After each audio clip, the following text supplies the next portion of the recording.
அன்புக்குரிய மாணவர்களே, தற்போது நிலவுகின்ற கோவிட்-19 ஆக்கிரமிப்பால் பாடசாலைகள், தனியார் கற்பிக்கும் நிறுவனங்கள் என்பன இயங்காத நிலையில் பல பெற்றோர்களினதும் மாணவர்களினதும் வேண்டுகோளுக்கிணங்க வீட்டில் இருந்தவாறே மாணவர்கள் கற்றுக்கொள்ளக்கூடிய வகையில் எமது நிறுவனம் நீண்டகால கற்பித்தல் அனுபவம் கொண்ட பிரபல முன்னணி ஆசிரியர்களை கொண்டு பரீட்சை வியூகம் எனும் தொலைக்காட்சி கற்கை நெறியை உயர்தர மாணவர்களுக்கு அறிமுகம் செய்கிறது. பொருளிய கற்பித்தல் யாம்பவான்களில் ஒருவரான KR உதயன்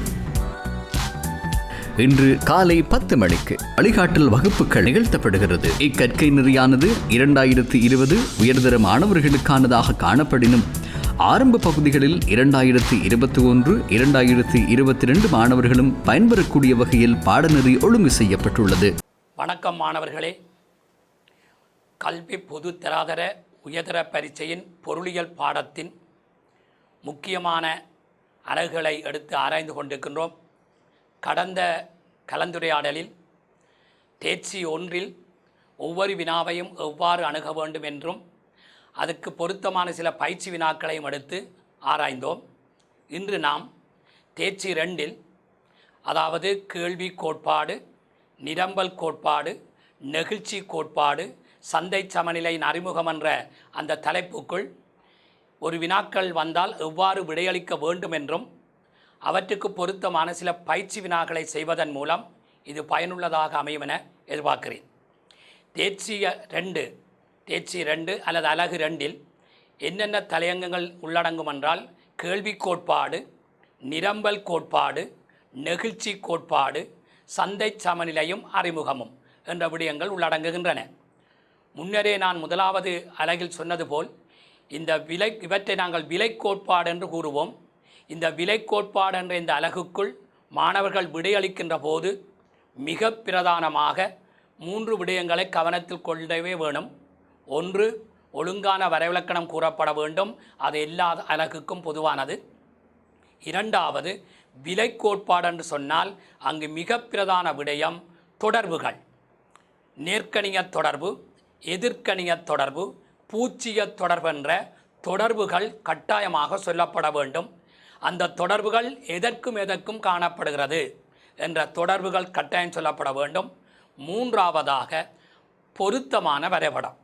ஒவ்வொரு விலை கோட்பாட்டின் ஒவ்வொரு வினாவுக்கும் அந்த நெகிழ்ச்சிகளின் தன்மைக்கேற்ப படங்கள் கீற தெரிய வேண்டும். ஆகவே வரைவிலக்கணம், தொடர்பு, வரைபடம் என்ற அடிப்படையில் விலை கோட்பாட்டின் விடையெழுதுகின்ற முறைகள் முக்கியம் பெறுகின்றன. இந்த அடிப்படையில் கேள்வி கோட்பாடு, நிரம்பல் கோட்பாடு, நெகிழ்ச்சி கோட்பாட்டுக்குள் எவ்வாறு வினாக்கள் அமைகின்றன என்பதற்கு ஒரு பயிற்சி வினாவை எடுத்து அதற்கு முழுமையான புள்ளியை பெற வேண்டுமாக இருந்தால் நாங்கள் எவ்வாறு விடையளிக்க வேண்டும் என்பதையும் பார்ப்போம். தேர்ச்சி 2இல் சில பயிற்சி வினாக்களை பார்க்கிறோம். கேள்வி நிரம்பல் கோட்பாட்டின் சில முக்கியமான கேள்விகள். கேள்வி நிரம்பல் கோட்பாட்டில் மறைமுகமாக நேரடியாக கேள்வி விதி என்றால் என்ன, நிரம்பல் விதி என்றால் என்ன, கேள்வி தொகை மாற்றம் என்றால் என்ன, நிரம்பல் தொகை மாற்றம் என்றால் என்ன, கேள்விக்கோடு எப்போது வலதுபுறம் நகரும், கேள்விக்கோடு எப்போது இடதுபுறம் நகரும் என்ற வினாக்கள் நேரடியான வினாக்கள். அதன் வினாக்களுக்கான விடைகள் சகல மாணவர்களும் அறிந்தொரு விடையாக இருக்கும். ஆனால் இந்த கேள்வி நிரம்பல் கோட்பாட்டில் மறைமுகமாக நோட்ஸை வைத்துக்கொண்டு மறைமுகமான வினாக்களை எவ்வாறு அணுகுவது என்ற முக்கியமான சில விடயங்களைத்தான் இங்கு நாங்கள் பார்க்க போகின்றோம். இந்த அடிப்படையில் கேள்வி நிரம்பல் கோட்பாட்டில் சில மறைமுக வினாக்களை இங்கு நான் தொகுத்திருக்கிறேன். அதற்கு எவ்வாறு முழுமையாக விடையளித்தல் வேண்டும். முதலில் நான் வினாக்களை கூறுகிறேன். பின்வருவன எப்போது நிகழும் என்பதுதான் வினா அறிமுகம். முதலாவது, எக்ஸின் விலை அதிகரித்த போது வையின் கேள்வியும் அதிகரித்தது. 2வது, ஏயின் விலை குறைவடைய பியின் கேள்வி அதிகரித்தது. 3வது, எம்மின் விலை அதிகரிக்க எம்மின் கேள்வி தொகை அதிகரித்தது. 4வது, எக்ஸ் என்ற பண்டத்தின் விலை அதிகரிக்க டபிள்யூ என்ற பண்டத்தின் கேள்வி மாறவில்லை. 5வது, சி என்ற பண்டத்தின் விலை அதிகரித்த போது சி என்ற பண்டத்தின் கேள்வி தொகை குறைந்தது. அடுத்து, நுகர்வோன் வருமானம் அதிகரித்த போது ஏ என்ற பண்டத்தின் கேள்வியை குறைக்கின்றான், பி என்ற பண்டத்தின் கேள்வியை அதிகரிக்கின்றான். ஏ என்ற பண்டத்தின் கேள்வியை அதிகரிக்கின்றான், பி என்ற பண்டத்தின் கேள்வியை குறைக்கின்றான். எனவே இப்படி வருகின்ற வினாக்களைத்தான், இந்த ஆங்கில எழுத்துக்கள் குறியீடுகளை போட்டு வருகின்ற வினாவைத்தான் நான் மறைமுக வினா என்று இங்கு குறிப்பிடுகிறேன். அப்போ இந்த அடிப்படையில் ஒவ்வொரு வினாவை நான் திருப்பி மீள சொல்லி பின் விடை தரப்போகின்றேன். எக்ஸ் என்ற பண்டத்தின் விலை அதிகரித்த போது y என்ற பண்டத்தின் கேள்வியும் அதிகரித்தது. இவ்வாறான வினாக்கள் வருகின்ற போது முதலில் மாணவர்கள் செய்ய வேண்டிய வேலை, பென்சில் ஒன்று எடுத்து இது கேள்வி கோட்பாட்டின் எந்த வகைக்குள், நாங்கள் படித்த அலகின் எந்த வகைக்குள், எந்த டொப்பிக்குள், அலகுக்குள் வரும் என்று கண்டுபிடிக்க வேண்டும். இந்த அடிப்படையில் எக்ஸின் விலை அதிகரித்த போது வையின் கேள்வி அதிகரித்தது. ஒரு பண்டத்தின் விலை இன்னுமொரு பண்டத்தின் கேள்வி, இதைத்தான் நாங்கள் கேள்வி கோட்பாட்டில் குறுக்கு கேள்வி என்று சொல்வோம். ஆகவே இது குறுக்கு கேள்வியோடு தொடர்புடையது. அப்போ முதல் இங்கே கூனா என்ற குறுக்கு கேள்வி என்று குறித்து விட்டு அடுத்து முக்கியமான விடயம் என்ன தொடர்பு. எக்ஸின் விலை அதிகரித்த போது வையின் கேள்வியும் அதிகரித்தது. ரெண்டுமே அதிகரித்தால் நேர்க்கணிய தொடர்பு. ஆகவே இந்த முதலாவது கேள்வி எதனுள் வந்திருக்கின்றதென்றால் குறுக்கு கேள்வி நேர்க்கணியமாக இருக்கின்ற நோட்ஸுக்குள்ளே வந்துள்ளது. அவ்வாறு ஒவ்வொரு வினாவையும் செய்கின்ற போது அது கேள்வியின் எந்த வகையெனவும் அது எந்த தொடர்பெனவும் அதுக்கு பொருத்தமான பண்டமும் கூற வேண்டும். இரண்டாவது கேள்வி, ஏயின் விலை குறைவடைய பியின் கேள்வி அதிகரித்தது. ஏ பண்டத்தின் விலை பி பண்டத்தின் கேள்வியாக இருப்பதால் இதுவும் குறுக்கு கேள்வி. ஆனால் ஏ என்ற பண்டத்தின் விலை குறைவடைய பி என்ற பண்டத்தின் கேள்வி அதிகரிக்கின்றதெனின் இங்கு குறுக்கு கேள்வி எதிர்க்கணியம், மறைக்கணியம். இவ்வாறு எந்த கேள்வி எந்த தொடர்பென்று ஒவ்வொன்று ஒன்றாக பார்க்க வேண்டும். இந்த அடிப்படையில் முதலில் நாங்கள் இந்த இரண்டு வினாவையும் செய்தபின் அடுத்த வினாவுக்கு போகலாம். முதலாவது கேள்வி, எக்ஸின் விலை அதிகரித்த போது வையின் கேள்வியும் அதிகரித்தது. குறுக்கு கேள்வி நேர்க்கணியம்.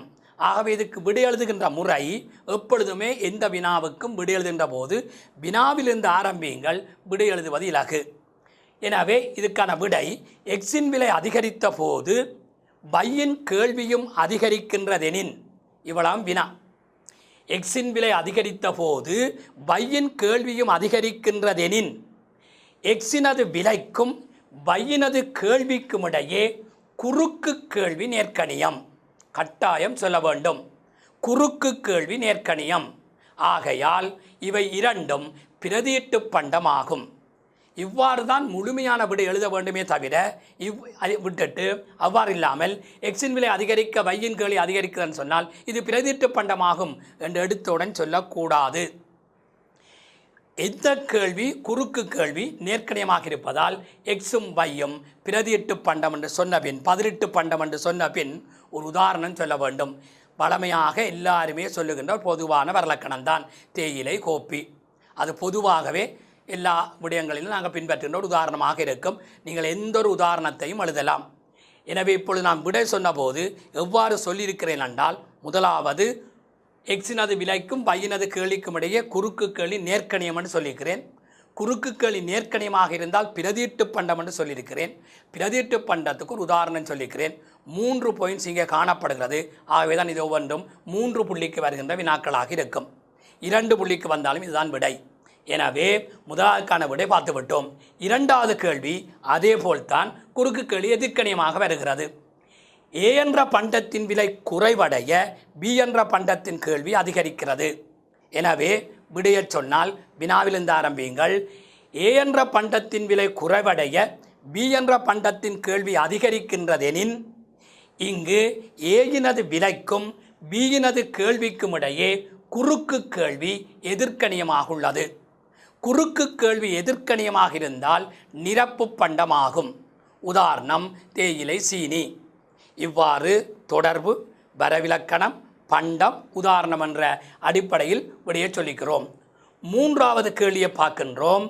எம் என்ற பண்டத்தின் விலை அதிகரிக்க எம் என்ற பண்டத்தின் கேள்வி தொகை அதிகரித்தது. இந்த இடத்தில் மாணவர்கள் மிக தெளிவாக வினாவை அவதானிக்க வேண்டும். முதலாவது கேள்வியில் பாருங்கள், முதலாவது 2வது கேள்வியில் பாருங்கள். ஏ என்ற பண்டத்தின் விலை அதிகரிக்க பை என்ற பண்டத்தின் கேள்வி என்று தான் சொன்னானே தவிர கேள்வி தொகை என்று சொல்லவில்லை. ஆனால் மூன்றாவது கேள்வியில் ஏ என்ற பண்டத்தின் விலை எம் என்ற பண்டத்தின் விலை அதிகரிக்க எம் என்ற பண்டத்தின் கேள்வித்தொகை கேள்வியின் அளவு அதிகரித்தது. ஏனென்றால் விலை அதிகரிக்க அதன் கேள்வித்தொகைன்னு சொல்லும்போது இங்கே கேள்வி என்று வரக்கூடாது, கேள்வித்தொகை என்று வர வேண்டும். எனவே எம் என்ற பண்டத்தின் விலை அதிகரிக்க எம்முக்கான கேள்வித்தொகை அதிகரிக்கின்றதெனின் எம்மினது விலைக்கும் எம்மினது கேள்வித்தொகைக்கும் இடையே நேர்க்கணிய தொடர்பு காணப்படுகிறது. ஆகையால் இது புறநடை கேள்வியாகும். புறநடை கேள்வியின் போது விலை அதிகரித்தால் அதன் கேள்வித்தொகையும் அதிகரிக்கும். எனவே இந்த மூன்றாவது கேள்வி புறநடை கேள்வியாகும். புறநடை கேள்வி என்றவுடன் உதாரணம் சொல்ல வேண்டிய பண்டம் கிவன் பண்டம் என்று ஒன்று சொன்னாலே போதும். ஆகவே எம்மின் விலை அதிகரிக்க எம்மின் கேள்வித்தொகையும் அதிகரிக்கின்றதெனின் எம்மினது விலைக்கும் எம்மினது கேள்வித்தொகைக்கும் இடையில் நேர்க்கணிய தொடர்பு காணப்படுவதால் இது புறநடை கேள்வியாகும். புறநடை கேள்விக்கான உதாரணம் கிவன் பண்டமாகும். கிவன் பண்டம் என்று சொன்னாலே போதுமானது. அடுத்த கேள்வி, எஸ் என்ற பண்டத்தின் விலை அதிகரிக்க டபிள்யூ என்ற பண்டத்தின் கேள்வி மாறவில்லை. எஸ் என்ற பண்டம் டபிள்யூ என்ற பண்டம். ஆகவே ஒரு பண்டத்தின் விலை இன்னுமொரு பண்டத்தின் கேள்வி. எனவே இதுவும் குறுக்கு கேள்வி. ஒரு பண்டத்தின் விலைக்கும் இன்னுமொரு பண்டத்தின் கேள்விக்கும் இடையே தொடர்புகள் தோன்றினால் அது குறுக்கு கேள்வி என்று கண்டுபிடிக்க வேண்டும். இங்கு எஸ் என்ற பண்டத்தின் விலை அதிகரிக்க டபிள்யூ என்ற பண்டத்தின் கேள்வி மாறவில்லை. குறுக்கு கேள்வி 0. இரண்டாங்க கேள்வி மாறவில்லை. குறுக்கு கேள்வி 0 என்றால் இந்த எஸ் என்ற பண்டமும் டபிள்யூ என்ற பண்டமும் தொடர்பற்ற பண்டம். தொடர்பற்ற பண்டம் என்றால் என்ன என்று பார்த்தோம் என்றால், தேயிலை கோப்பி பிரதியீட்டு பண்டம். தேயிலையின் விலையால் கோப்பியின் கேள்வியில் தாக்கம் ஏற்படுகிறது. ஆகவே அவை இரண்டுக்கும் இடையே தொடர்புண்டு. தேயிலின் விலை அதிகரிக்க சீனியின் கேள்வி மாறுகிறது. தேயிலையும் சீனியும் நிரப்பு பண்டம். எனவே அங்கு அவை ரெண்டு பேருக்கும் இடையே தொடர்பு இருக்கிறது. ஆனால் குறுக்கு கேள்வி 0 என்று சொன்னால் அது தொடர்பற்ற பண்டம். தொடர்பற்ற பண்டம் என்று சொன்னால் தேயிலை சவர்க்காரம். தேயிலை என்ற விலை மாற்றமடைந்தால் சவர்க்காரத்தின் கேள்வியில் எந்தவித தாக்கமும் ஏற்படாது. காரணம், தேயிலைக்கும் சவர்க்காரத்துக்கும் இடையில் தொடர்பில்லை. ஆகவே தொடர்பற்ற பண்டங்கள் 0 குறுக்கு கேள்வியை கொண்டிருக்கும். எனவே குறுக்கு கேள்வி நேர்க்கணியம், குறுக்கு கேள்வி எதிர்க்கணியம், குறுக்கு கேள்வி 0 என்ற குறுக்கு கேள்வி 3 தான் உள்ளது. அடுத்த கேள்வி, சி என்ற பண்டத்தின் விலை அதிகரிக்க சி என்ற பண்டத்தின் விலை அதிகரிக்க சி என்ற பண்டத்தின் கேள்வித்தொகை குறைந்தது. சி என்ற பண்டத்தின் விலை அதிகரிக்க சி என்ற பண்டத்தின் கேள்வித்தொகை குறைந்தது. எனவே மீண்டும் இங்கே சொன்னது போல் எம்மின் விலை அதிகரிக்க எம்மின் கேள்வித்தொகை அதிகரித்தது. அதே பண்டம் அதே கேள்வித்தொகை. சி என்ற பண்டத்தின் விலை அதிகரிக்க சி என்ற பண்டத்தின் கேள்வித்தொகை குறைந்தது. அதே பண்டம் அதே கேள்வித்தொகை. எனவே சி என்ற பண்டத்தின் விலை அதிகரிக்க சி என்ற பண்டத்தின் கேள்வித்தொகை குறைந்தால் விலைக்கும் கேள்வித்தொகைக்கும் இடையே எதிர்க்கணிய தொடர்பு காணப்படுகிறது. ஆகையால் இது சாதாரண கேள்வியாகும். இங்கே சொன்னாங்கள் நேர்க்கணிய தொடர்பு புறநடை கேள்வி, இங்கே எதிர்க்கணிய தொடர்பு சாதாரண கேள்வி. சாதாரண கேள்விக்கான உதாரணம் ஆடம்பர பண்டம் சொல்லலாம், அத்தியாச பண்டம் சொல்லலாம். ஆகவே இது எதிர்க்கணிய விலைசார் கேள்வி, சாதாரண பண்டம் என்று சொல்லுகிறோம். அடுத்த கேள்வி, நுகர்வோனின் வருமானம் அதிகரிக்க. ஆகவே இங்கு வருமானம் என்ற பதம் வருகிறது. இங்கு எல்லாம் விலை விலை விலை என்று சொன்னாங்கள். இங்கு நுகர்வோனின் வருமானம் அதிகரிக்க ஏ என்ற பண்டத்தின் கேள்வி அதிகரித்தது, பி என்ற பண்டத்தின் கேள்வி குறைந்தது. ஒரு நுகர்வோன்ற வருமானம் அதிகரித்த போது அவர் என்ன செய்கிறார் என்றால், ஏ என்ற பண்டத்தின் கேள்வியை கூட்டுகிறாராம், பி என்ற பண்டத்தின் கேள்வியை குறைக்கின்றார். எதுவாக இருந்தாலும் தொடர்பு முக்கியம். இங்கு வருமானம் என்று சொன்னதால் வருமானம் சார் கேள்விக்குள்ளே படிப்போம். அப்போ வருமானம் சார் கேள்விக்குள் வருகின்ற போது இங்கே 2 கேள்வி ஒன்றா சேர்த்து போட்டுக்கிறேன். நுகர்வோனின் வருமானம் அதிகரிக்க ஏ என்ற பண்டத்தின் கேள்வி அதிகரித்ததென்றால் நேர்க்கணிய தொடர்பு. அதே நுகர்வோனின் வருமானம் அதிகரிக்க பி என்ற பண்டத்தின் கேள்வி குறைதென்றால் எதிர்க்கணிய தொடர்பு. நேர்க்கணியம் எதிர்க்கணியம் என்பது இங்கு முக்கியமல்ல. வருமானத்துக்கும் கேள்விக்கும் இடையில் நேர்க்கணியம், வருமானத்துக்கும் கேள்விக்கும் இடையில் எதிர்க்கணியம் என்று சொல்ல வேண்டுமே தவிர வெறுமனையே நேர்க்கணிய தொடர்பு எதிர்க்கணிய தொடர்புன்னு சொல்ல முடியாது. காரணம், நேர்க்கணிய தொடர்பு எதிர்க்கணிய தொடர்பு பல இடங்களில் வருகிறது. எதற்கும் எதற்கும் நேர்க்கணியம், எதற்கும் எதற்கும் எதிர்க்கணியம் என்று சொல்ல வேண்டும். இறுதி கேள்வி வருமானத்துக்கும் கேள்விக்கும். முதலாவது கேள்வி ஒரு பண்டத்தின் விலைக்கும் இன்னொரு பண்டத்தின் கேள்விக்கும், அது குறுக்கு கேள்வி. குறுக்கு கேள்வி நேர்க்கணியம் வேறு, வருமான கேள்வி நேர்க்கணியம் வேறு. எனவே இங்கு வருமானம் அதிகரித்த போது ஏ என்ற பண்டத்தின் கேள்வி அதிகரிக்கின்றதெனின் இங்கும் வருமானத்துக்கும் கேள்விக்கும் இடையே நேர்க்கணிய தொடர்பு காணப்படுவதால் அது சாதாரண தர பண்டமாகும். சாதாரண தர பண்டம் என்பது அத்தியாவசிய பண்டத்தையும் குறிக்கும், ஆடம்பர பண்டத்தையும் குறிக்கும். சாதாரண தர பண்டம் தான் நேர்க்கணிய தொடர்புக்கு சொல்ல வேண்டும். தனியே ஆடம்பர பண்டம், தனியே அத்தியாவசிய பண்டம் என்று சொல்லாமல் சாதாரண தர பண்டம் என்று சொல்ல வேண்டும். இதுவே நெகிழ்ச்சியில் வருகின்ற போது அந்த வருமான நெகிழ்ச்சி ஒன்றுக்கு குறைவாக இருந்தால் அத்தியாவசிய பண்டம், ஒன்றுக்கு கூடவாக இருந்தால் ஆடம்பர பண்டம் என்று நெகிழ்ச்சியில் வேறுபடுத்தலாம். சாதாரண தர பண்டம் தான் நேர்க்கணிய தொடர்பு காணப்படும் வருமான கேள்வி. அதேபோல வருமானம் அதிகரித்த போது பி என்ற பண்டத்தின் கேள்வியை குறைக்கின்றார் எனின் வருமானத்துக்கும் பி என்ற பண்டத்தின் கேள்விக்கும் இடையே எதிர்க்கணிய தொடர்பு காணப்படுவதால் இழிவு பண்டமாகும். ஆகையால் குறுக்கு கேள்வியா, வருமானசார் கேள்வியா, சாதாரண கேள்வியா, புறநடை கேள்வியா என்பதை அவதானித்து இங்கு விடையெழுத வேண்டும். ஒரு கேள்வி நிரம்பல் கோட்பாட்டில் மறைமுகமான வினா என்றால் இந்த அமைப்பில் தான் வரும். அதற்கான வினாவை தெளிவாக செய்து காட்டியிருக்கிறோம். கேள்வி நிரம்பல் கோட்பாட்டில் இன்னும் ஒரு பயிற்சி வினா எடுத்து செய்கிறோம். இங்கு 3 வினாக்கள் போட்டிருக்கிறேன். முதலாவது, தேயிலையின் கேள்வியை நிர்ணயிக்கும் காரணிகள் எவை?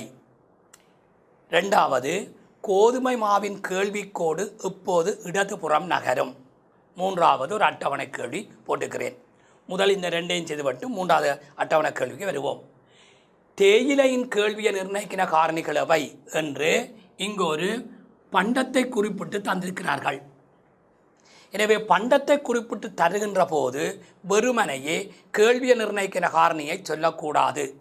எனவே தேயிலையின் கேள்வியை நிர்ணயிக்கிற காரணி என்று கேட்கின்ற போது இவ்வாறு முதல் நீங்கள் எழுத வேண்டும். முதல் என்ன செய்ய வேண்டும் என்றால், கேள்வியை நிர்ணயிக்கிற காரணிகள் எவை என்று ஒரு 5 விடயத்தை சொன்னால் போதும். குறிப்பிட்ட பொருளின் விலை, பிரதியீட்டு பொருளின் விலை, நிரப்பு பொருளின் விலை, இரண்டும் சேர்ந்து ஏனைய பொருட்களின் விலை என்று சொல்லலாம். நிரப்பு பொருளின் விலை, நுகர்வோனின் வருமானம், நுகர்வோனின் சுவை மாற்றம். ஒரு 5 விடயம் எடுத்தால் போதும். ஆகவே குறிப்பிட்ட பொருளின் விலை, பிரதியீட்டு பொருளின் விலை, நிரப்பு பொருளின் விலை, நுகர்வோனின் வருமானம், நுகர்வோனின் சுவை மாற்றம், இது கேள்வியை நிர்ணயிக்கிற காரணி. இந்த விடையை இந்த வினாவுக்களினால் புள்ளி இல்லை. காரணம், தேயிலையின் கேள்வியை நிர்ணயிக்கிற காரணி தான் கேட்டுக்கு, இங்கே கேள்வியை நிர்ணயிக்கிற காரணி தான் சொல்லியிருக்கிறேன். எனவே இந்த விடையை இதுக்கேற்ற மாதிரி எவ்வாறு மாற்றுவதென்றால், குறிப்பிட்ட பொருளான தேயிலையின் விலை என்று சொல்ல வேணும். குறிப்பிட்ட கொண்ட விலை என்று மட்டும் சொல்லக்கூடாது. குறிப்பிட்ட பொருளான தேயிலையின் விலை, பிரதியீட்டு பொருளான கோப்பியின் விலை, நிரப்பு பொருளான சீனியின் விலை, நுகர்வோனின் வருமானம், நுகர்வோன் தேயிலையின் சுவையில் ஏற்படுத்திய மாற்றம்.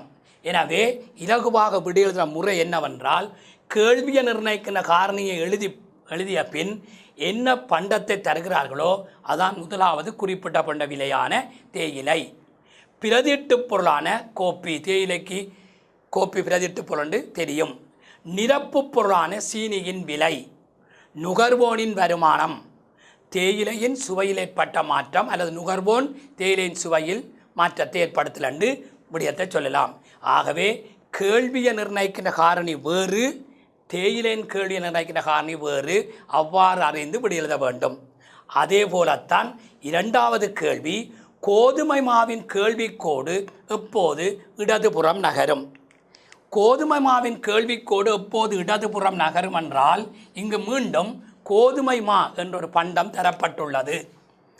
எனவே வெறுமனையே கேள்விக்கோடு இடதுபுறம் நகரும் சந்தர்ப்பத்தை சொல்லக்கூடாது. ஆனால் கோதுமை மாவின் கேள்விக்கோடு இடப்பக்க நகரும் என்றதுக்கு எவ்வாறு இலகுவாக விடைய ஆரம்பிக்கலாம் என்றால், கேள்விக்கோடு இடதுபுறம் நகரும் ஒரு 5 சந்தர்ப்பத்தை பார்ப்போம். பொதுவான கேள்விக்கோடு இடப்பக்க நகரும் 5 சந்தர்ப்பம். பிரதியீட்டுப் பொருளின் விலை குறைதல், நிரப்புப் பொருளின் விலை அதிகரித்தல், நுகர்வோனின் வருமானம் குறைதல், சுவை மாற்றம் பாதகமாக இருத்தல்,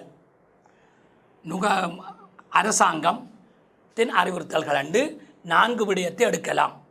எனவே பிரதியீட்டுப் பொருளின் விலை குறைதல் கேள்விக்கோடு இடப்பக்க நகர காரணம்.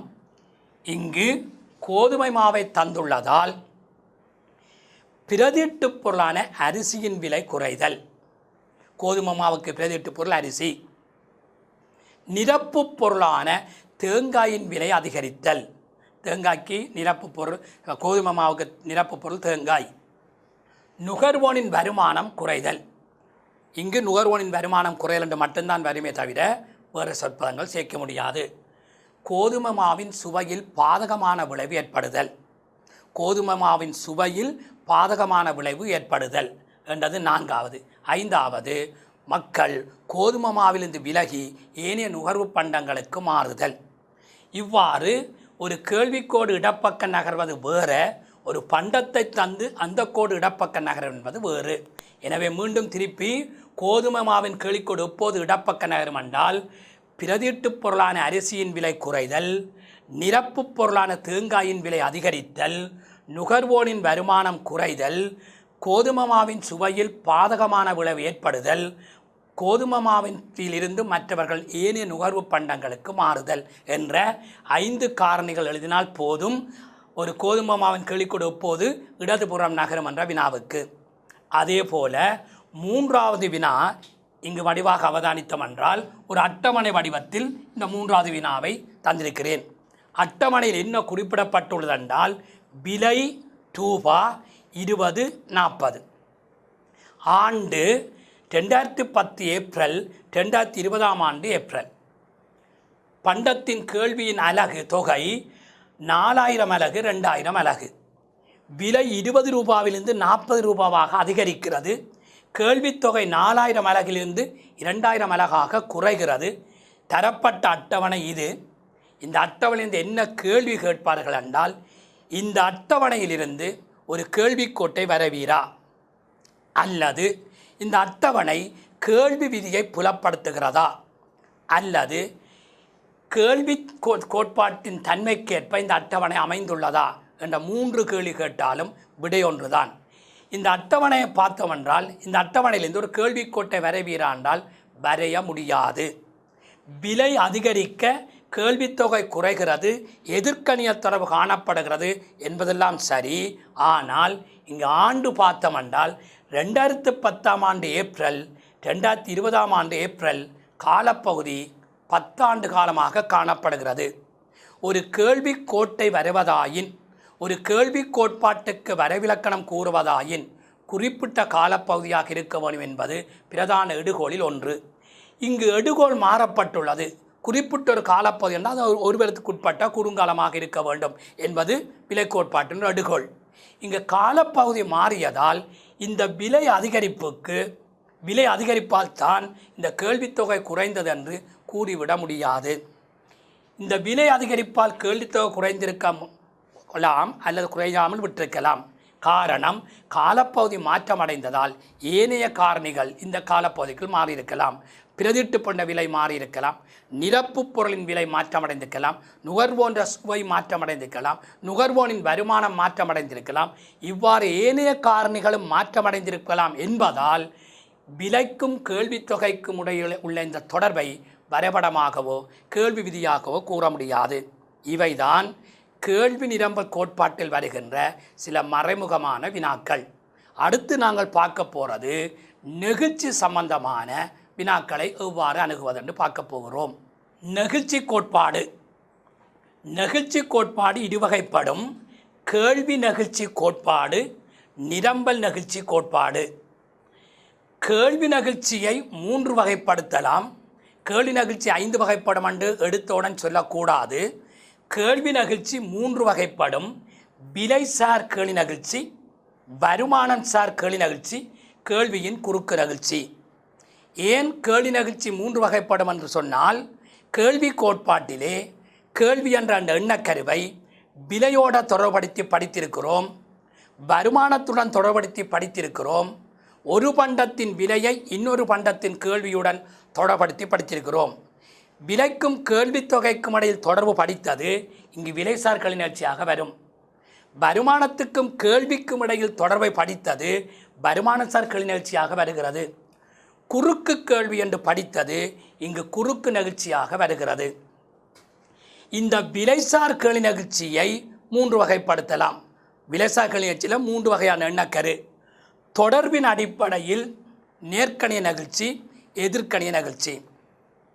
குணகத்தின் அடிப்படையில் ஒன்றுக்கு கூடியது, ஒன்றுக்கு குறைவு, ஒன்றுக்கு சமன், 0, முடிவிலி என்று குணகத்தின் அடிப்படையில் விலைசார் கேள்வி நிகழ்ச்சியை 5 வகைப்படுத்தலாம். கேள்விக்கோட்டில் உள்ள புள்ளியின் அடிப்படையில் 2ஆக பிரிக்கலாம். கேள்வியின் புள்ளி நெகிழ்ச்சி, கேள்வியின் வில் நெகிழ்ச்சி. இதுதான் ஒரு நெகிழ்ச்சி கோட்பாட்டின் அறிமுகமான நோட்ஸின் எண்ணக்கரு. நாங்கள் இங்கு பார்க்க போவது இந்த கேள்வி நெகிழ்ச்சி, நிரம்பல் நெகிழ்ச்சியில் எவ்வாறு ஒரு மறைமுக வினா வந்தால் அதனை எவ்வாறு அணுகுவது என்ற ஒரு பிரதான பயிற்சி வினாக்களை எடுத்து செய்ய போகிறோம். அதன் பின்னர் ஒவ்வொரு நெகிழ்ச்சி கோட்டையும் எவ்வாறு வரைய வேண்டும் என்பதை மிக தெளிவாக சொல்லித் தருகிறேன். ஆகவே அடுத்து நாங்கள் பார்க்க போகிற விடயம், இந்த கேள்வி நிரம்பல் நெகிழ்ச்சியில் எவ்வாறு ஒரு மறைமுக வினாவை அணுகுவது என்ற வினாவுக்கு வரப்போகின்றோம். நெகிழ்ச்சி கோட்பாட்டில் சில மறைமுக வினாக்கள் இங்கு எழுதியிருக்கிறேன். பின்வரும் நெகிழ்ச்சிகளை கணிக்க என்றுதான் கேட்பார்கள். நீங்கள் கணித்து விளக்கம் கூறி பண்டமும் சொல்ல வேண்டும். பின்வரும் நெகிழ்ச்சிகளை கணிக்க. எக்ஸ் என்ற பண்டத்தின் விலை 10 வீதத்தால் அதிகரிக்க அதன் கேள்வித்தொகை 8 வீதத்தால் குறைந்தது. எக்ஸ் என்ற பண்டம் அதன் கேள்வித்தொகை, ஆகவே விலைசார் கேள்வி நெகிழ்ச்சி. எக்ஸ் என்ற பண்டத்தின் விலை அதிகரிக்க அதன் கேள்வித்தொகை 8 வீதத்தால் குறைந்தது. விலைசார் கேள்வி நிகழ்ச்சி எதிர்க்கணியம். 2வது கேள்வி, ஏ என்ற பண்டத்தின் விலை குறைய அதன் கேள்வித்தொகை 6 வீதத்தால் குறைய அதன் கேள்வித்தொகை 9 வீதத்தால் அதிகரித்தது. விலை குறைய அதன் கேள்வித்தொகை அதிகரிக்குதுன்னு சொன்னால் இங்கும் விலைசார் கேள்வி நிகழ்ச்சி எதிர்க்கணியம். 3வது, எக்ஸ் என்ற பண்டத்தின் விலை 6 வீதத்தால் அதிகரிக்க y என்ற பண்டத்தின் கேள்வி 8 வீதத்தால் குறைந்தது.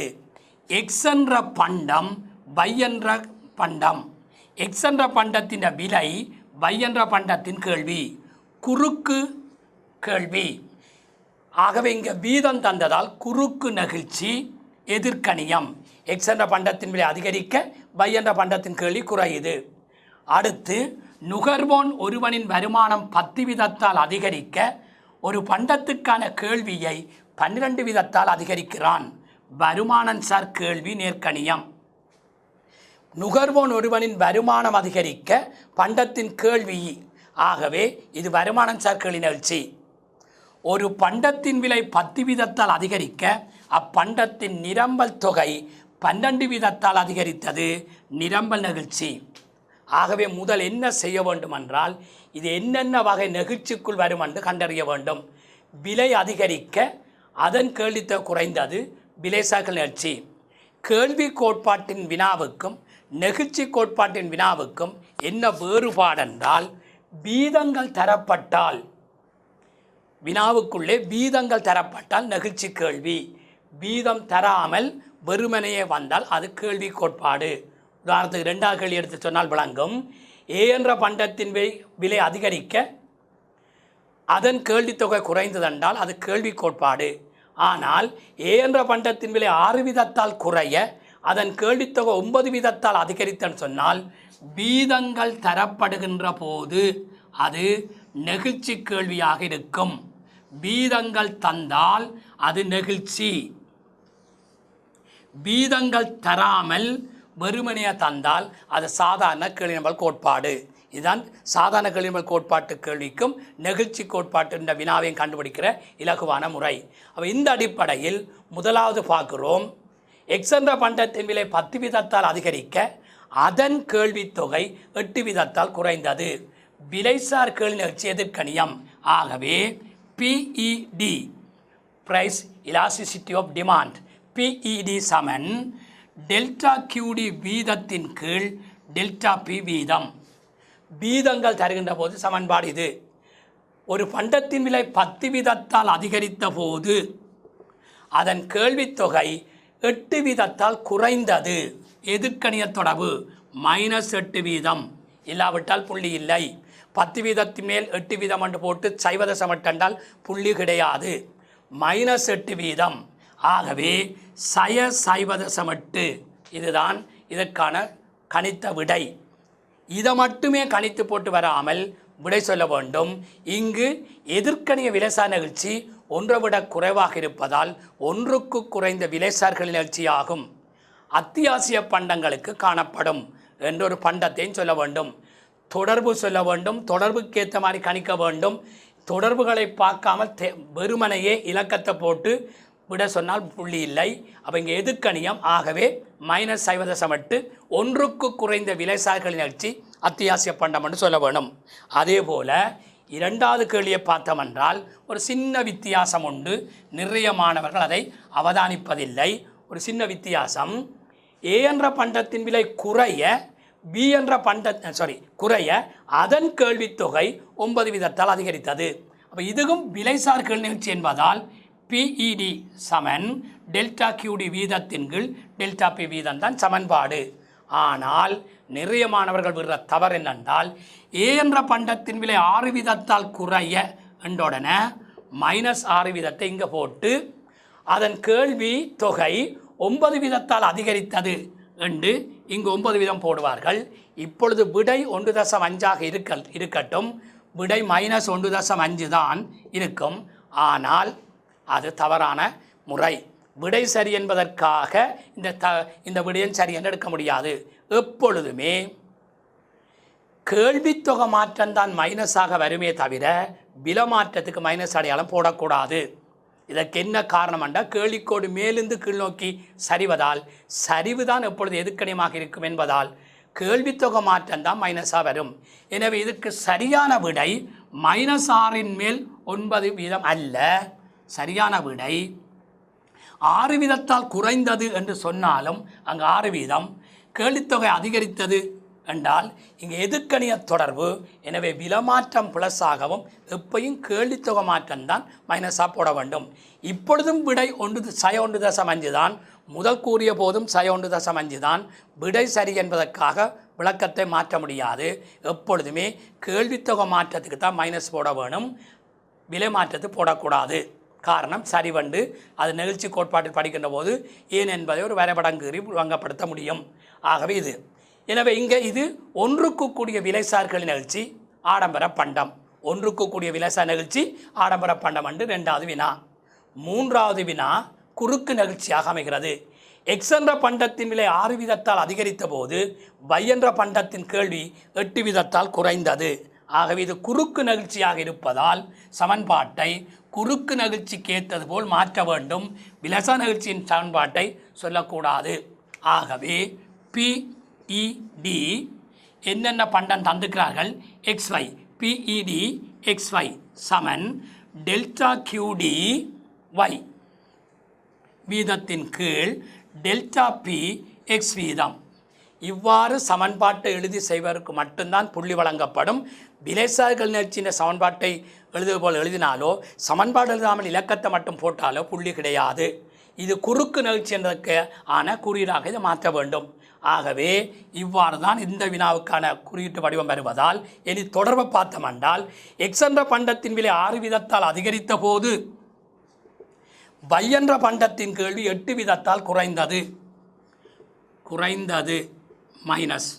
எனவே இங்கே குறுக்கு நிகழ்ச்சி எதிர்க்கணியமாக இருக்க போகிறது 1.3. இது ஒன்றுக்கு கூடிய குறுக்கு நிகழ்ச்சி என்று சொல்லக்கூடாது.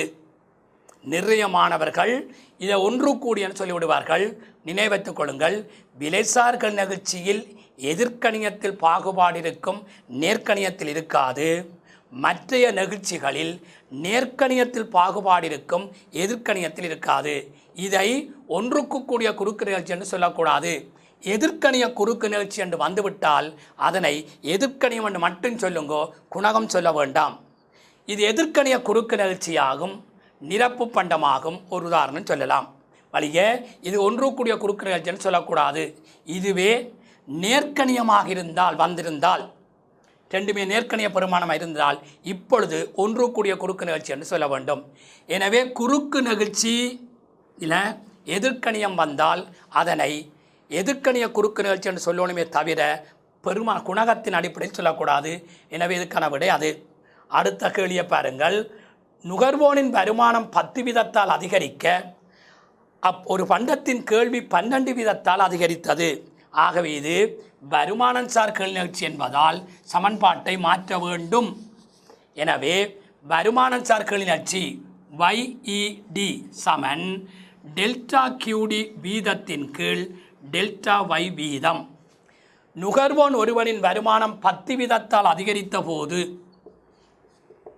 ஒரு பண்டத்துக்கான கேள்வி 12 வீதத்தால் அதிகரித்தது. ஆகவே ரெண்டுமே நேர்க்கணியமாக இருப்பதால் எங்களிடக்கான விடை வந்துவிட்டது. விடை 1.2. இதுக்கு விடை என்னென்றால் இது ஒன்றுக்கு கூடிய வருமான நிகழ்ச்சியாகும். ஒன்றுக்கு கூடிய வருமான நிகழ்ச்சி என்னன்னு சொல்கிறோம் என்றால் நெகிழ்ச்சி குணகம் ஒன்றை விட பெரிதாக உள்ளது. ஒன்றுக்கு கூடிய வருமான நிகழ்ச்சியாக இருந்தால் அது ஆடம்பர பண்டம் என்று இங்கு பண்டமும் சொல்ல வேண்டும். நான் முதல் சொன்னதை மீண்டும் ஞாபகப்படுத்துகிறேன். விலைசார் கேள்வி நிகழ்ச்சியில் எதிர்க்கணியத்தில் பாகுபாடு இருக்கும், நேர்க்கணியத்தில் பாகுபாடு இல்லை. விலைசார் கேள்வி நிகழ்ச்சி தவிர்ந்த மற்றவற்றில் எதிர்க்கணியத்தில் பாகுபாடு இருக்காது, நேர்க்கணியத்தில் பாகுபாடு. அது என்ன பாகுபாடு?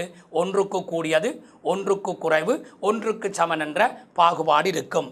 எனவே இது ஒன்றுக்கு கூடிய வருமான நிகழ்ச்சி. ஆகையால் இது ஆடம்பர பண்டமாகும் என்று சொல்ல வேண்டும். இறுதி கேள்வியாக, இந்த வினாவின் இறுதி கேள்வியாக, ஒரு பண்டத்தின் விலை 10 வீதத்தால் அதிகரிக்க அப்பண்டத்தின் நிரம்பல் 12 வீதத்தால் அதிகரித்தது. ஆகவே இது நிரம்பல் நிகழ்ச்சி. ஆகவே நிரம்பல் நிகழ்ச்சிக்கான சமன்பாட்டை போட்டோமென்றால் PES சமன் டெல்டா QS வீதத்தின் கீழ் டெல்டா P வீதம். எனவே விலை 10 வீதத்தால் அதிகரித்த போது அதன் நிரம்பல் தொகை 12 வீதத்தால் அதிகரித்தது. எப்பையும் விலைக்கும் நிரம்பல் தொகைக்கும் இடையில் நேர்க்கணிய தொடர்பு தான் இருக்கும். ஆகவே அதை நாங்கள் டக்கண்டு இலகுவாகவே போடலாம். இது 1.2. இது ஒன்றுக்கு கூடிய நிரம்பல் நிகழ்ச்சி. விலைசா நிகழ்ச்சியில் தான் எதிர்க்கணியத்தில் பாகுபாடு, நேர்க்கணியத்தில் இல்லை. விலைசா நிகழ்ச்சி தவிர்த்த மற்றவற்றில் நேர்க்கணியத்தில் தான் பாகுபாடு இருக்கும். ஒன்றுக்கு கூடிய ஒன்று கூடிய நிரம்பல் நிகழ்ச்சி கைத்தொழில் பண்டமாக இருக்கலாம்.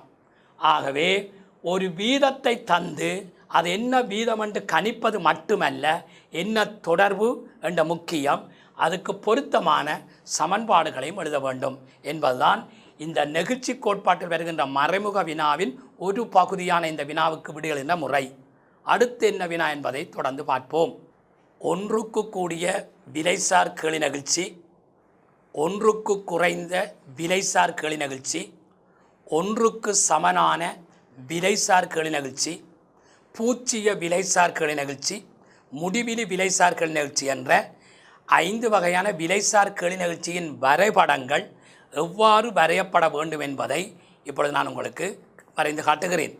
இந்த தன்மைக்கேற்ப படங்கினால் மட்டுமே உங்களுக்கு புள்ளி வழங்கப்படும். வெறுமனையே சாதாரண கோட்டை கீறி விலை மாற்றத்திலும் பார்க்க தொகை மாற்றம் அதிகமாக உள்ளது, எனவே இது ஒன்று கூடிய நிகழ்ச்சி என்று சொன்னால் அது ஏற்புடையது அல்ல. உதாரணத்துக்கு சில மாணவர்கள் ஒன்றுக்கு கூடிய விலைசார் நிகழ்ச்சி கோட்டை கீறன்கள் என்று சொன்னவுடன் சாதாரணமாக இப்படி ஒரு கேள்விக்கோடு ஒன்றை கீறி இவ்வாறு கீறிவிட்டு இதை விட இது பெரிதாக இருப்பதால் இது ஒன்றுக்கு கூடிய விலைசார் நிகழ்ச்சி என்று நியாயப்படுத்தி கொண்டிருப்பார்கள். ஆனால் அது ஏற்புடையது அல்ல. எனவே நெகிழ்ச்சியில் மிக பிரதான விடயம் ஒவ்வொரு நெகிழ்ச்சி கோட்டையும் எவ்வாறு வரைவது என்பதுதான் முக்கியம். நெகிழ்ச்சி கோடுகளை ஒழுங்காக வரைய தெரிந்தால் மட்டுமே தேர்ச்சி மட்டம் 3இல் சந்தை சமநிலையும் வரி விதிப்பு, சந்தை சமநிலை மானியம் என்ற இந்த நோட்ஸ் மிக தெளிவாக விளங்கும். அங்கு 5 வகையான நெகிழ்ச்சி கோடுகளுக்கு வரி விதித்தால், மானியம் வழங்கினால் என்னென்ன நிகழும் என்பதை நெகிழ்ச்சியோடு வைத்து பார்ப்பதற்கு இந்த கோடுகள் வரைகின்ற தெளிவுத்தன்மை மாணவர்களுக்கு நிறையவே காணப்பட வேண்டும். இந்த அடிப்படையில் ஒன்றுக்கு கூடிய விலச நிகழ்ச்சி கோடாக இருந்தால் புற்றுலரை எவ்வாறு வைக்க வேண்டும் என்று கூறப்போகிறோம். எந்தொரு படத்தை கீறுவதாக இருந்தாலும் அச்சுக்கள் தெளிவாக குறிப்பிடப்பட வேண்டும். எனவே நிலைக்குத்தச்சில் விலை, கிடையச்சில் கேள்வித்தொகை, ஆரம்ப புள்ளி 0. இதுதான் அச்சின் விடயம்னு சொன்னது. இதில் PQD என்று போடாதீர்கள். அச்சிலே குறிப்பிடும் போது மொழி நடையில் குறிப்பிட வேண்டும். குறியீட்டை குறிப்பிடக்கூடாது. குறியீட்டை கோட்டுக்குத்தான் பயன்படுத்தலாமே தவிர அச்சில் போடுகின்ற போது மொழி நடையில் போட வேண்டும். ஒன்றுக்கு கூடிய விலைச நிகழ்ச்சி கோட்டை எவ்வாறு கீறுவது என்றால், ஒரு புற்றுலரை இந்த 2 அச்சையும் தொடும் வகையில் இவ்வாறு வைத்து ஒரு கேள்விக்கோட்டை கீறினால் அது சாதாரண கேள்விக்கோடாக இருக்கும். எந்தவித நெகிழ்ச்சியையும் குறிப்பிடாத சாதாரண கேள்விக்கோடாக இருக்கும். நிலக்குத்தச்சையும் கிடையச்சையும் தொடும் வகையில் கேள்விக்கோட்டை கீறினால் அது சாதாரண கேள்விக்கோடு. சாதாரண கேள்விக்கோட்டில் இருந்து ஒன்றுக்கு கூடிய கிளிநொச்சி கோட்டை கீறுவதாக இருந்தால் என்ன செய்ய வேண்டும் என்றால், இது சாதாரண கேள்விக்கோடாக இருக்கும். இப்போ ஒன்று கூடிய நிகழ்ச்சியாக இருந்தால் புற்றுலரின் மேல் பக்கத்தை அசைக்காமல் நல்லாக இந்த கோட்டை நன்றாக இவ்வாறு கீற வேண்டும். அதாவது இது சாதாரண கேள்விக்கோடு. சாதாரண கேள்விக்கோட்டில் இருந்து ஒன்று கூடிய கிளிநொச்சி கோட்டை கீறுவதாக இருந்தால் இவ்வாறு கீற வேண்டும். இதைத்தான் சொல்வார்கள் கிடையச்சுக்கு மென்சாய்வாக என்று சொல்வது. இது கிடையச்சு மென்சாய்வு. அதாவது கேள்விக்கோட்டின் அடிப்பக்கம் நன்கு இங்கே இந்த அச்சுக்கு நன்கு அகன்று காணப்பட்டால்தான் ஒன்று கூடிய நிகழ்ச்சி கோடு. எனவே புற்றுலர்களை மாணவர்கள் அதற்கான முறையில் வரைந்து கீறி பழகினால்தான் சந்தைச்சமல வரி விதிப்பு, சந்தைச்சமல மானியம் என்ற நோட்ஸ் மிக இலகுவாக விளங்கும். இதைத்தான் சொல்வார்கள் ஒன்றுக்கு கூடிய கேள்வி நிகழ்ச்சி கோடு கிடையச்சுக்கு மென்சாய்வாக இருக்கும் என்று. நிறைய மாணவர்கள் கிடையச்சுக்கு மென்சாய்வாக இருக்கும் என்று சொல்வார்கள். ஆனால் படத்தை கீற சொன்னால் சாதாரண கோடு கீறுவார்கள். இந்த இடத்தில் நீங்கள் பார்த்துட்டால் நாங்கள் சொன்ன வரவிலக்கணம் அவ்வாறே பொருந்தும். விலைமாற்ற வீதத்திலும் பார்க்க கேள்வி தொகைமாற்ற வீதம் பெரிதாக இருக்கும். ஆகவே ஒன்று கூடிய நிலமல கேள்விக்கோடு கிடையச்சுக்கு மென்சாவாக இருக்கும் என்றால் எவ்வாறு புற்றுலர் வைக்கப்பட வேண்டும் என்பதை சொல்லியிருக்கிறேன். அடுத்து ஒன்றுக்கு குறைந்த விலைசா கிளிநொச்சி கோட்டுக்கு எவ்வாறு புற்றுலர் வைக்க வேண்டும் என்றால், முதலில் அச்சை கீற வேண்டும். அச்சு ஒன்றுக்கு குறைந்த விலைசா கிளிநொச்சிக்கு எவ்வாறு கீறுவது என்றால், அச்சு இதில் விலை போடுகிறோம், இதில் கேள்வி தொகை போடுகிறோம். நான் முதல் சொன்னது போல் இந்த 2 அச்சையும் வெட்டும் வகையில் புற்றுலரை வைத்தால் சாதாரண கேள்விக்கோடு. புற்றுலரின் மேல் பக்கத்தை அசைக்காமல் அடிப்பக்கத்தை நல்லா நிமித்தி கொண்டு சென்றால் ஒன்றுக்கு கூடிய கிளிநொச்சி கோடு வரும். இப்பொழுது ஒன்றுக்கு குறைந்த கிளிநொச்சி கோட்டை எவ்வாறு கீறுவென்றால், இது சாதாரண கேள்விக்கோடு. புற்றுலரின் அடிப்பக்கத்தை அசைக்காமல் புற்றுலரின் மேல் பக்கத்தை நன்றாக இவ்வாறு வரைந்தோம் என்றால் அது ஒன்றுக்கு குறைந்த கிளிநொச்சி கோடாக இருக்கும். இது அசைக்காமல் இவர் நல்லா நிமித்த வேண்டும். எனவே ஒன்றுக்கு குறைந்த கிளிநொச்சி கோடு கிடையச்சுக்கு குத்து சாய்வாக இருக்கும். இது கிடையச்சு குத்து சாய்வாக இருக்கும். இந்த வரைபடத்தில் எவ்வாறு இருக்கும் என்றால் சொன்ன வரவிலக்கணம் பொருந்தும். விலைமாற்ற வீதத்திலும் பார்க்க கேள்வி தொகை மாற்ற வீதம் சிறிதாக இருக்கும். இந்த நோட்ஸ் இந்த வரவிலக்கணங்கள் காணப்பட வேண்டும் என்றால் கோடுகளை அந்த அசைவுக்கேற்ற மாதிரி வரைய வேண்டும். ஒன்றுக்கு கூடியது மென்சாய்வாக இருக்கும், ஒன்றுக்கு குறைந்தது குத்து சாய்வாக இருக்கும். ஒன்றுக்கு சமனான கேள்விக்கோடு எவ்வாறு இருக்கும் என்றால் அதனை புற்றுலர் வைத்து வரைய முடியாது. அதற்கு செவ்வக அதிபர வளையாக இருக்கும் என்றதை எவ்வாறு வரைவது என்பதை பார்ப்போம். ஒன்றுக்கு சமனான விலைசார் கிளிநொச்சி கோடு செவ்வக அதிபர வளையாக இருக்கும். இதற்கு நாங்கள் புற்றுலரை பயன்படுத்த முடியாது. கீறி பயிற்சி பெற்றால் மட்டுமே இந்த வரைபடத்தை ஒழுங்காக கீற முடியும். செவ்வக அதிபர வளையி மையப்புள்ளிக்கு 0 போடுற வழக்கம் எப்பொழுதும் இருக்க வேண்டும். விலை கேள்வித்தொகை அச்சில் குறிப்பிட வேண்டும். செவ்வக அதிபர வளையாக இருக்கும். இதுதான் செவ்வக அதிபர வளை.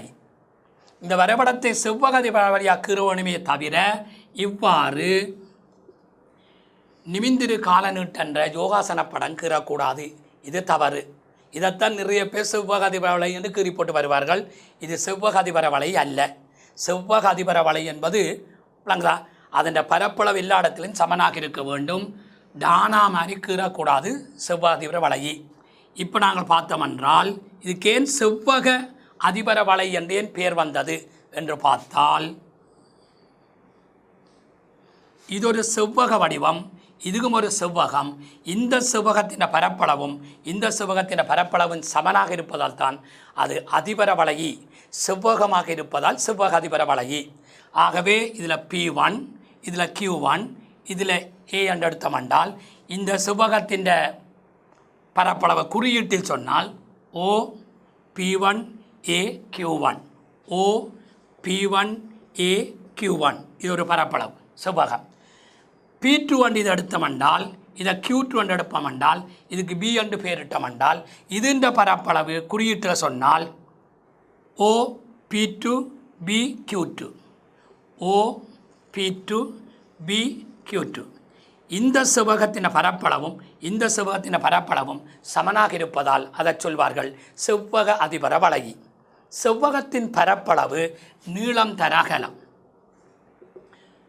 இங்கே நீளம் தர அகலம் என்றது பலாக என்ன போட போகிறோம் என்றால் விலை தர தொகை.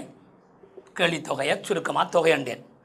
விலை தர தொகைக்கு பேர் நுகர்வோன் செலவு. விலையை தொகையால் பெருக்கினால் வருவதற்கு பேர் நுகர்வோன் செலவு. எனவே செவ்வக அதிபர வளை என்றால் என்ன? ஒரு கேள்விக்கோட்டில் செவ்வக அதிபர வளை கோடண்டா என்றால் விலை தர தொகை என்ற நுகர்வோன் செலவின் பரப்பளவு விலைய தொகையால் பெருக்க வர பரப்பளவு எல்லா இடத்திலும் என்னவாக இருக்கும் என்றால் சமனாக இருக்கும். உதாரணத்துக்கு ஒரு இலக்கம் எடுத்து இந்த படத்தை மாற்றுகிறேன். P1 P2 என்பது குறியீடாக இருந்தது. இதுக்கு நான் இலக்கத்தை மாற்றினோம் என்றால் இவ்வாறு எடுப்போம். இதில் நான் விலையை 20 ரூபான்னு எடுக்கிறேன், தொகையை 100 அலகன்று எடுக்கிறேன். விலையை தொகையால் பெருக்கினால் நுகர்வோன் செலவு இந்த புள்ளியில் 2000 ரூபா. இதில் 2000 ரூபா வந்தால் இந்த புள்ளி இந்த B என்ற புள்ளியிலும் 2000 ரூபா வருவதே செவ்வக அதிபர வளை. அப்போ இதுக்கு 2000 இந்த இலக்கத்தை நாங்கள் போட வேண்டும். அப்போ இதில் நாங்கள் 10 ரூபான்னு போட்டோம் என்றால் இங்கே 200 அலகண்டு வரும். 10 தர 200 2000, இதுக்கும் 2000. ஆகவே நுகர்வோன் செலவு எல்லா இடத்திலும் ஒன்றுக்கொன்று சமனாக இருப்பதே செவ்வக அதிபர வளை. ஒன்றுக்கு சமனான விலைசார் கிளர்ச்சி கோடு செவ்வக அதிபர வளையாக இருக்கும். இந்த செவ்வக அதிபர வளையை திருப்ப திருப்ப கீறி பழகுங்கள். செவ்வக அதிபர வளை இந்த படம் வருகின்ற போதுதான் நிறைய மாணவர்கள் அந்த கோட்டை வரைய முடியாமல் அதுக்கான புள்ளியை இழக்கின்றீர்கள். ஆகவே செவ்வக அதிபர வளையை திருப்ப திருப்ப பயிற்சியாக கீறி பழகினால்தான் குறித்த அந்த பரீட்சை நேரத்தில் உடனடியாக அந்த கோட்டை வரைய முடியும். பூச்சிய விலைசார் கிளர்ச்சி கோடு முடிவிலி விலைசார் கிளர்ச்சி கோடு மிகவும் இலகுவான விடயம். பூச்சிய விலைசார் கிளர்ச்சி கோடு கிடையச்சுக்கு செங்குத்தாக இருக்கும். முடிவிலி விலைசார் கிளர்ச்சி கோடு கிடையச்சுக்கு சமாந்தரமாக இருக்கும். ஆகவே பூச்சிய விலைசார் கிளர்ச்சி கோடு கிடையச்சுக்கு செங்குத்தாக இருக்கும். இது Q, இது D, இதில் விலை, இதில் தொகை, இதில் ஆரம்ப புள்ளிக்கு பூஜ்ஜியம். பூஜ்ஜிய விலைசார்ச்சி கோடென்றால் விலை மாற்றமடைந்தாலும் கேள்வித்தொகை மாற்றமடையாதது பூஜ்ஜிய விலைசார் கிளர்ச்சி. இதுக்கு இன்னொரு வார்த்தையில் வரலக்கன் சொல்வதாக இருந்தால் குறிப்பிட்டொரு கேள்வித்தொகையை நுகர்வோன் எந்த விலையிலும் கொள்வனவு செய்ய தயார் என்பது பூச்சிய விலைசார் கிளர்ச்சி. முடிவிலி விலைசார் கிளர்ச்சி கோடு இங்கு விலை, இங்கு கேள்வித்தொகை கிடையச்சுக்கு சமாந்தரமாக இருக்கும். அதாவது விலை மாற்றமடையாமல் கேள்வித்தொகை மாற்றமடையும். இதற்கு இன்னுமொரு முறையில் வரைவிலக்கணம் கூறுவதாக இருந்தால் குறித்தொரு விலையில் நுகர்வோன் எவ்வளவு பொருட்களையும் கொள்வனவு செய்ய தயாராக இருப்பான். குறித்தொரு விலையில் நுகர்வோன் எவ்வளவு பொருட்களையும் கொள்வனவு செய்ய தயாராக இருப்பது முடிவிலி விலைசார் கிளிநொச்சி. குறித்தொரு கேள்வித் தொகையை நுகர்வோன் எந்த விலையிலும் கொள்வனவு செய்ய தயாராக இருப்பது பூச்சிய விலைசார் கிளிநொச்சி. ஆகவே 5 வகையான விலைசார் கிளிநொச்சி கோடுகள் எவ்வாறு வரையப்பட வேண்டும் என்பதை தெளிவாக சொல்லியிருக்கிறேன். மீண்டும் மீண்டும் இந்த விடயத்தை மீண்டும் பார்ப்பதன் மூலம் இந்த வரைபடத்தை எவ்வாறு வரையலாம் என்பதை இலகுவாக நீங்கள் புரிந்து கொள்ள முடியும். இதேபோல் 5 வகையான நிரம்ப நிகழ்ச்சி கோடுகள் எவ்வாறு வரையப்படுகின்றன என்பதை பார்ப்போம். 5 வகையான நிரம்ப நிகழ்ச்சி கோடுகள் எவ்வாறு வரையப்படுகின்றன என்ற நிலையில் முதலில் நாங்கள் 3 நிரம்ப நிகழ்ச்சி கோடு எவ்வாறு வரையப்பட வேண்டும், எவ்வாறு புற்றுலர் வைக்கப்பட வேண்டும் என்று பார்த்தோம் என்றால், முதலாவது இந்த வரைபடம் ஒன்றுக்கு கூடிய நிரம்ப நிகழ்ச்சி. ஒன்றுக்கு கூடிய நிரம்ப நிகழ்ச்சி கோடு எவ்வாறு வரையப்பட வேண்டும் என்றால், அந்த ஒன்றுக்கு கூடிய நிரம்ப நிகழ்ச்சி கோடு நிலைக்குத்தச்சிலிருந்து ஆரம்பிக்க வேண்டும். நிலைக்குத்தச்சில் ஆரம்பிப்பது மட்டுமே நோக்கமாக இருக்காமல் நிலைக்குத்தச்சில் ஆரம்பித்து அதனை கொஞ்சம் மென்சாய்வாக கிற வேண்டும். இவ்வாறு நிமித்து கிறக்கூடாது, இவ்வாறு கிற வேண்டும். நிலைக்குத்தச்சிலிருந்து ஆரம்பித்து நிலைக்குத்தச்சில் ஆரம்பிக்க வேண்டும். ஆரம்பித்து கிடையச்சுக்கு மென்சாய்வாக இருக்க வேண்டும். குத்துச்சாய்வாக கீறாமல் மென்சாய்வாக இருக்க வேண்டும். நிலைக்குத்தச்சில் ஆரம்பித்து கிடையச்சுக்கு மென்சாய்வாக இருப்பது ஒன்றுக்கு கூடிய நிரம்ப நிகழ்ச்சி. ஆகவே இங்கு நாங்கள் பார்த்தோம் என்றால் விலைமாற்ற வீதத்திலும் பார்க்க நிரம்பல் தொகை மாற்ற வீதம் பெரிதாக இருக்கும். எனவே நிலக்குத்தச்சில் ஆரம்பித்து புற்றுலரை மேல் நோக்கி அசைக்காமல் மென்சாய்வாக அசைத்தால் ஒன்றுக்கு கூடிய நிரம்ப நிகழ்ச்சி. ஒன்றுக்கு குறைந்த நிரம்ப நிகழ்ச்சி எவ்வாறு இருக்கும்? கிடையச்சிலிருந்து ஆரம்பிக்க வேண்டும். கிடையச்சிலிருந்து ஆரம்பித்து இங்கு சரிக்காமல் நல்லா நிமித்தி செங்குத்தாக கிரவணம். ஆரம்பிக்க வேண்டிய இடம் கிடையச்சு. இங்கு நிலைக்குத்தச்சிலிருந்து ஆரம்பிக்கிறோம், இங்கு கிடையச்சிலிருந்து ஆரம்பிக்கிறோம். கிடையச்சிலிருந்து ஆரம்பித்து செங்குத்தாக கீறினால் அது ஒன்றுக்கு குறைந்த நிரம்ப நிகழ்ச்சியாக இருக்கும். கிடையச்சில் ஆரம்பிக்குது, நிலைக்குத்தச்சில் ஆரம்பிக்குது. ஒன்றுக்கு குறைந்த நிரம்ப நிகழ்ச்சி கோட்டுக்கான வரைபடம் இவ்வாறு இருக்கும். விலை மாற்ற வீதத்திலும் பார்க்க கேள்வி தொகை மாற்ற வீதம் இங்கு சிறிது. எனவே கிடையச்சிலிருந்து ஆரம்பிக்கின்ற வரைபடம் நிரம்பல் கோடு ஒன்றுக்கு குறைந்ததாக இருக்கும். ஒன்றுக்கு சமனான நிரம்ப நிகழ்ச்சி கோடு உற்பத்தி தானத்திலிருந்து வரையப்பட வேண்டும். உற்பத்தி தானத்திலிருந்து வரைகின்ற நேர்கோட்டு வளையை நீங்கள் எவ்வாறு வரைந்தாலும் அது ஒன்றுக்கு சமனாக இருக்கும். நீங்கள் 45 பாகையில் வரைந்தாலும் ஒன்றுக்கு சமனாகத்தான் இருக்கும். 15 பாகையில் வரைந்தாலும் ஒன்று சமனாகத்தான் இருக்கும். எவ்வாறு வரைந்தாலும் அது ஒன்று சமனாகத்தான் இருப்பதால் உற்பத்தி தானத்தில் ஆரம்பிக்கின்ற நேர்கோட்டு நிரம்பல் வளையை எவ்வாறு அசைத்தாலும் அது ஒன்றுக்கு சமனான நிரம்ப நிகழ்ச்சியாக இருக்கும். எனவே இது நிலைக்குத்தச்சிலிருந்து ஆரம்பித்து கிடையச்சுக்கு மென்சாய்வு, இது கிடையச்சிலிருந்து ஆரம்பித்து கிடையச்சுக்கு குத்துச்சாய்வு. இது உற்பத்தி தானத்தில் வரையப்பட்ட நேர்கோட்டு நிரம்பளவை எப்படி வரைந்தாலும் அது ஒன்றுக்கு சமனான நிரம்ப நிகழ்ச்சியாக இருக்கும். பூச்சிய நிரம்பல் நிகழ்ச்சியும் முடிவிலி நிரம்பல் நிகழ்ச்சியும் நாங்கள் ஏற்கனவே கூறின விலைசார்கள் நிகழ்ச்சியில் கூறின அதே வடிவந்தான்.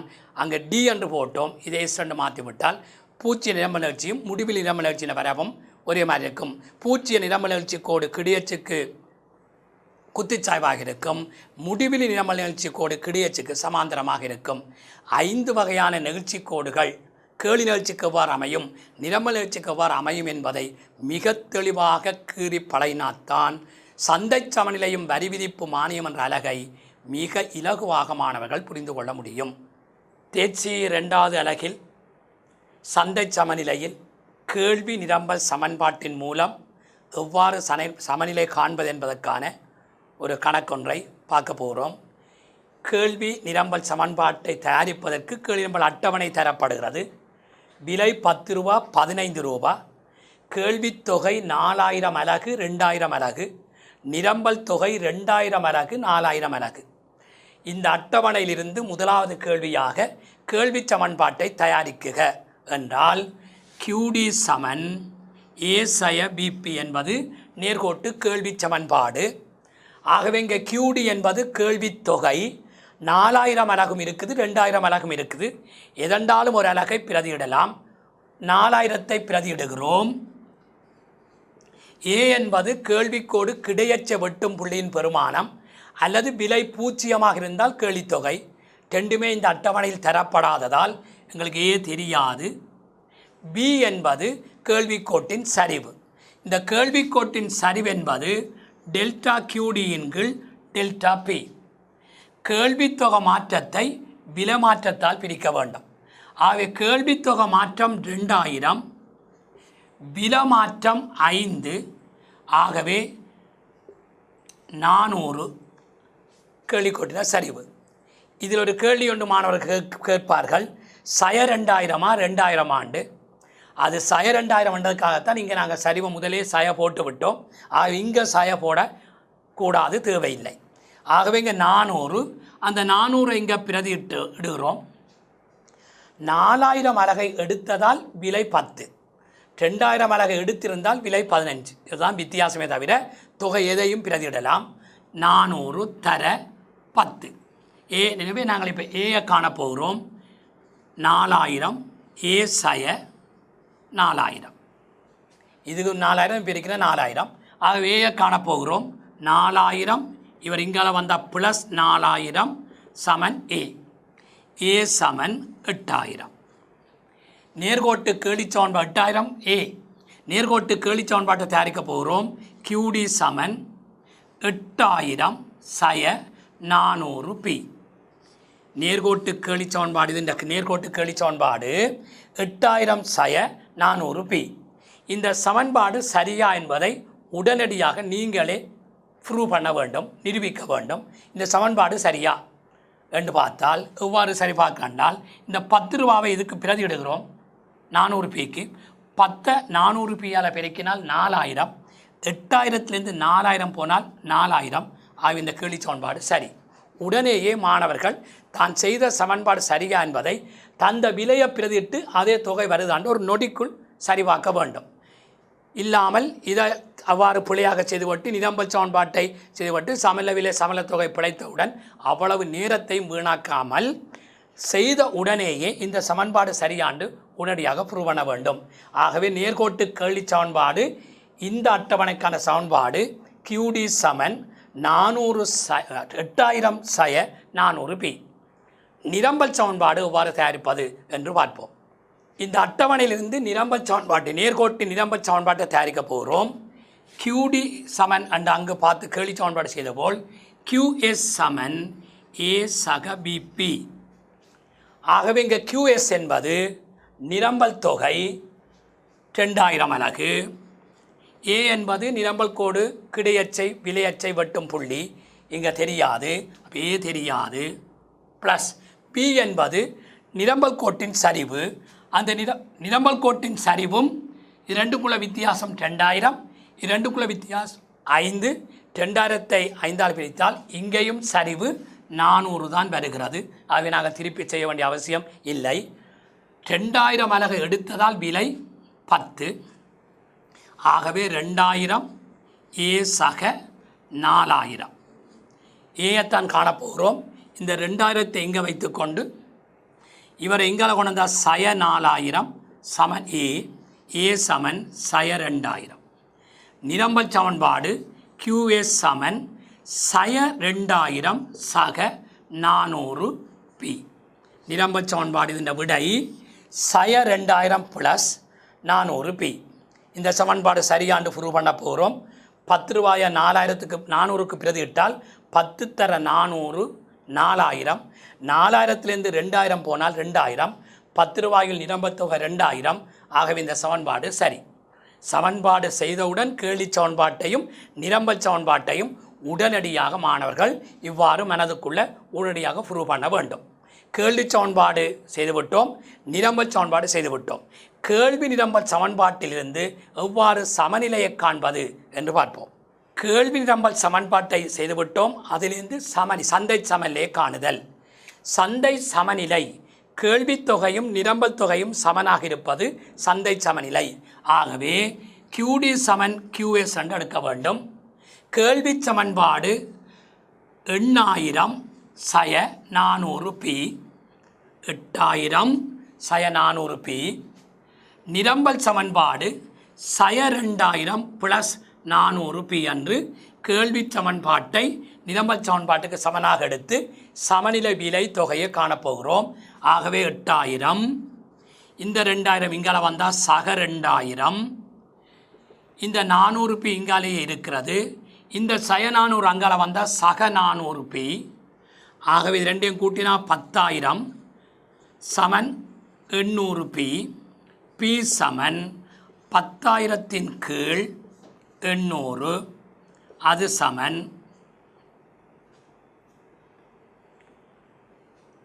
12 ரூபா 50 சதம்.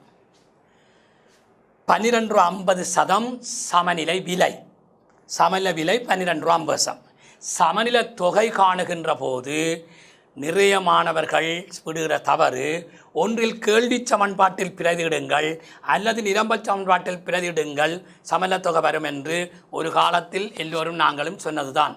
ஆனால் தற்போதைய பாடத்திட்டத்தின் ஸ்கீம் புள்ளி வழங்கல் திட்டத்தில் கேள்வி சமன்பாட்டிலும் நிரம்பல் சமன்பாட்டிலும் ரெண்டிலும் பிரதியிட்டு 2 தொகையின் சமன் என்று காட்ட வேண்டும்.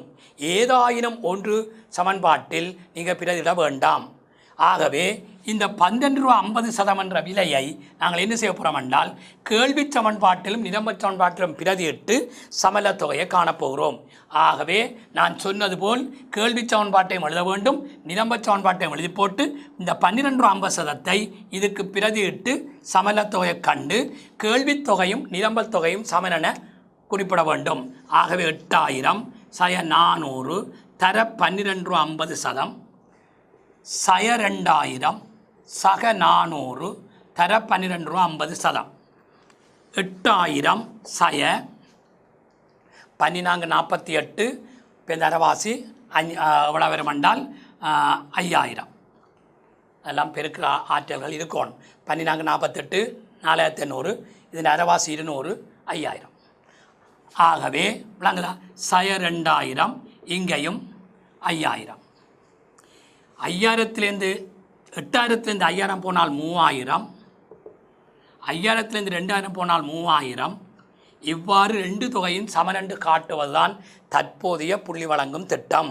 யாராயினும் ஒரு சமன்பாட்டில் பிரதியிட்டு செய்ய வேண்டாம், இரண்டிலும் சமனாக செய்துவிட்டு செய்தபின் மாணவர்கள் இவ்வாறு விடையையும் எழுதி காட்ட வேண்டும். சந்தை சமநிலை விலை 12 ரூபா 50 சதம். சந்தை சமநிலை தொகை 3000 அலகண்டு தனியே விடை எழுதி காட்டுங்கள். நீங்கள் முதல் நாங்கள் செய்த அவ்வளவும் செய்க வழியை தவிர விடை அல்ல. செய்க வழியையும் காட்ட வேண்டும், பின்பு விடையையும் இவ்வாறு எழுதி காட்ட வேண்டும். ஆகவே சமநிலை விலை 12 ரூபா 50 சதம், சமநிலை தொகை 3000 அலகு. இந்த சமநிலை விலை சமநிலை தொகை செய்தது சரியா சரியா என்பதை எவ்வாறு ப்ரூவ் பண்ணலாம்? ஒரு டெக்னிக், ஒரு நுணுக்கம் ஒன்று இருக்கிறது. இந்த அட்டவணையை பாருங்கள். இந்த அட்டவணையில் இருந்து சமநிலை விலை சமநிலை தொகை சரியா என்பதை எவ்வாறு நாங்கள் ப்ரூவ் பண்ணலாம் என்றால் 10 ரூபாயும் 15,000 கூட்டினால் 25 ரூபா, அது 2ஆல் பிரித்தால் 12 ரூபா 50 சம். ஆகவே சமநிலை விலை 1250.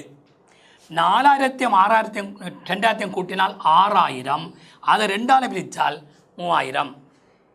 இந்த நுணுக்கம், இந்த விடயம் எப்பொழுது எல்லா அட்டவணைக்கும் இது சரி வராது. எப்பொழுது சரி வரும் என்றால் இவ்வாறு அட்டவணை அமைகின்ற போது மட்டும். 10 ரூபா 15 ரூபா, 4000 2000, 2000 4000. அதாவது 4000 2000 என்று தந்து 2000 6000 என்று தருகின்ற போது தான் இந்த ரெண்டையும் கூட்டி 2ஆல் பிரித்தால் சமநிலை விலை சமநிலை தொகை வரும். பெருமளவான ஃபைனல் பேப்பரில், கடந்த கால பேப்பரில் இவ்வாறான அமைப்பில் தான் கணக்கிருப்பதை பாஸ்பேப்படுத்தி செய்கின்ற போது அவதானியங்கள் அவ்வாறு இருக்கும். ஆகவே செய்த கணக்கு சரியா என்பதை நுணுக்கமாக பார்க்குற, ஒரு விரைவாக பார்க்கிற முறை இந்த ரெண்டையும் கூட்டி 2ஆல் பிரித்தால் 1250, இந்த ரெண்டையும் கூட்டி 2ஆல் பிரித்தால் 3000. ஆகவே நீங்கள் கண்ட சமநிலை விலை சமநிலை தொகை சரி. இவ்வாறு தான் கணக்கை விரைவாக செய்கிற முறை. இன்னுமொரு முறையும் இருக்கிறது. அட்டவணையில் இப்படியும் இருக்குது, இன்னொரு முறை இருக்குது. அந்த கணக்கு வருகின்ற போது அதை நான் சொல்லித் தருகிறேன். ஆகவே கேள்வி நிரம்பல் அட்டவணையிலிருந்து சமநில விலை சமல தொகை எவ்வாறு கண்டறிவது என்பதை ஒரு பயிற்சி வினா மூலம் செய்து காட்டினோம்.